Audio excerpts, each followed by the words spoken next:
Hello, treasures, and shh, I'm going to let you in on a little secret.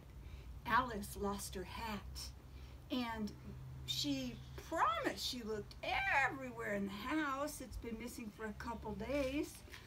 So all I had to do was walk downstairs and look on the couch, and there it was. So we're going to see if she notices me wearing it later. Am I being honest? I don't know, maybe not. But this story is about my favorite president of all times, Abraham Lincoln. Okay, and here on Memorial Weekend, we're kind of celebrating our heroes. And honest Abe Lincoln is definitely one of my greatest heroes. And it's some beautiful art. Abraham Lincoln was born in Kentucky in a log cabin. His parents, Thomas and Nancy Lincoln, were poor. His father worked hard as a carpenter and farmer, and his mother helped him in the fields. Neither his mother nor father could read or write. Abraham had an older sister named Sarah, and when he was old enough to go to school, he and Sarah walked 2 miles to the one-room schoolhouse. Children from every grade sat in the same room.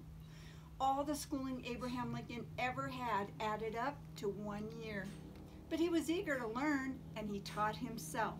I always told my students, once you know how to learn to read, you don't really need a teacher anymore. You just need some motivation. You can teach yourself everything once you learn to read. When Abraham was 7, the family moved 100 miles away to Indiana. They packed up everything they owned on 2 horses and traveled through the wilderness. There were wolves and bears in the woods they had to cross. Guess what Papa Lou saw right up here last night? He saw a big, chubby bobcat. So we're going to be kind of careful. I think it was a bobcat. Was it a bobcat, Soph? Yep. Yep. The first year they were in Indiana, Abraham helped his father build a cabin. It had 1 room and a dirt floor. And when it was finished, Abraham slept up in the loft. His mattress was a pile of dry leaves. Whoa. I know, whoa, huh? Yeah. 2 years later, Abraham's mother died. Abraham played with his cousin Dennis, who had come to live with them, but nothing was the same. Another year went by, and Thomas Lincoln left Abraham and Sarah and Dennis alone in the cabin and went back to Kentucky. Let's see, he would have been 10, your age, Sophie, and he would have been left alone while his dad went to Kentucky. Can you imagine? What? No. Maybe Papa Lou and I will go to Palm Springs for a week and leave you in charge. What do you think? No. I don't know. Weeks later, he returned with a new wife. Her name was also Sarah, but Thomas called her Sally. She brought with her her 3 children and all her furniture from her old home. Abraham loved Sally, and she loved him. She got Thomas to put a wooden floor in the cabin and to fix the leaky roof. Now, 8 people lived in 1 room. Do you know that we have relatives who lived in a house made out of dirt bricks? And Ryan, Katrina, and Haley have all seen that house, called a sod house. Sally helped Abraham to study at night. He read by firelight. He borrowed books and newspapers. He read about George Washington, so did we, and he read the Bible. He wrote poems, and he taught himself. There's a hummingbird right there. There's a hummingbird. Are you getting it in the recording? Yep. Yay! There it is. Finally, success.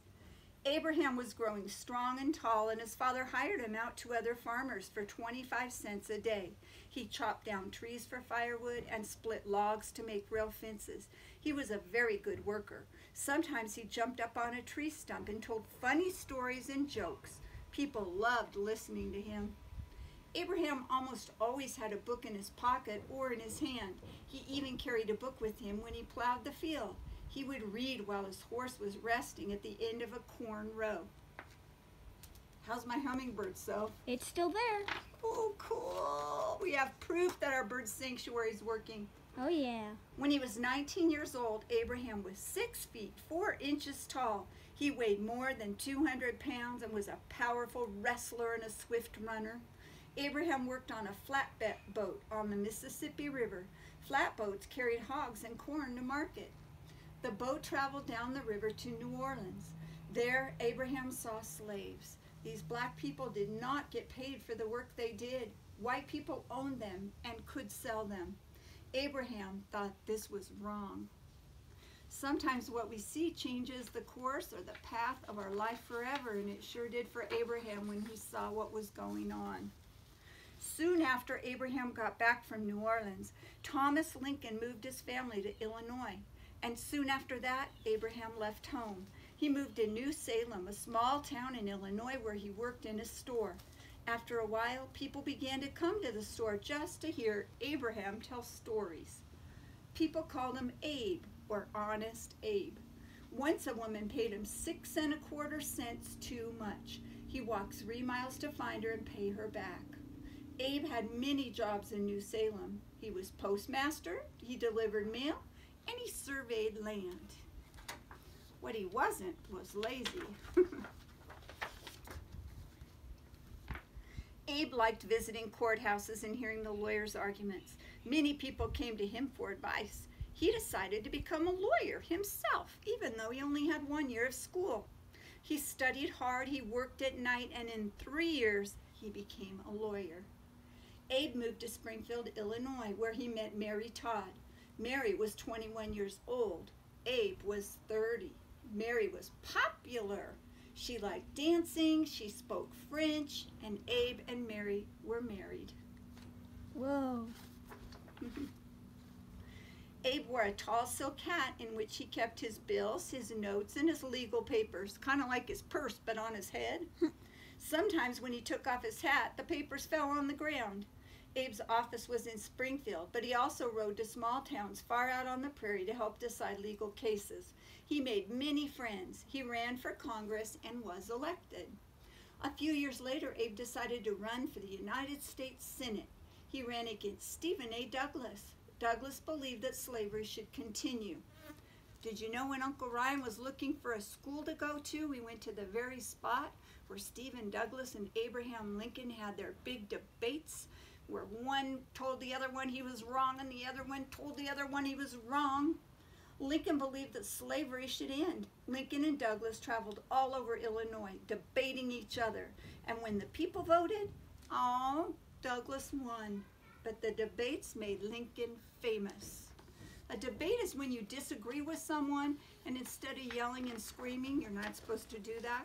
You try to outsmart them with your logic and your sense and your knowledge.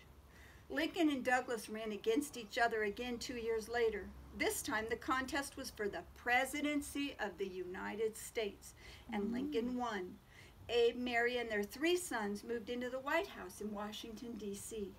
Oh, the boys loved the old house. They played in the attic, they rode their pony on the lawn, and they chased their goats through the halls. Can you imagine today having goats running through the halls of the White House? 2 weeks after Abraham Lincoln became president, the Civil War started. It was a war between the people who lived in the northern states, most of whom believed slavery should end, and the people who lived in the southern states, most of whom believed slavery should continue. Almost 2 years passed. Thousands of soldiers had been killed in the war, and the South seemed to be winning. In addition, Willie, the president's 12-year-old son, died. It was at this very difficult time that Lincoln wrote the Emancipation Proclamation. This was a milestone on the road to the final end of slavery. 2 years later, the 13th Amendment to the Constitution outlawed slavery in the United States forever. The war continued. A terrible battle took place at the little town of Gettysburg, Pennsylvania. Thousands of soldiers were killed there. 5 months later, President Lincoln went to the battlefield to dedicate a cemetery to those who had died. The speech he made, known as the Gettysburg Address, lasted only about 2 minutes, but remains one of the most famous speeches in American history. He said that no one ever would forget the brave men who had died there, and that the government of the people, by the people, and for the people shall not perish from the earth. You see, back then it was still kind of a new idea to not have a king or one boss, that the people should decide who the ruler was. The war ended after more than 4 years. I've never been so happy in my life, the president said. 5 days later, President and Mrs. Lincoln went to the theater, and as they watched the play, a man who was furious at the president for freeing the slaves crept up behind him and shot him in the head. The bullet went into his brain. President Lincoln remained unconscious through the night, and in the morning he died. His body lay in a coffin in the White House, and many people cried. Oh no. Well, some people say it's not how long you live, but it's what you do while you're alive that matters. A train took President Lincoln's body on the long trip back to Illinois. Thousands of people stood by the tracks to say goodbye. He was given a funeral in 10 different cities along the way. Finally, the train reached Springfield, where he was buried. Honest Abe was home. And here was his most famous speech. I'll just read the beginning of it. Maybe Mom and Dad will read you the rest. 77 years ago, our fathers brought forth on this continent a new nation, conceived in liberty and dedicated to the proposition that all men, and they mean girls too, are created equal. All right, we're going to run out of time. I'd love to read the rest, but I know your parents would love to read that to you too. So I hope you're having a wonderful Memorial Weekend. I'm enjoying sharing some of our great leaders with you. Love you. Bye-bye.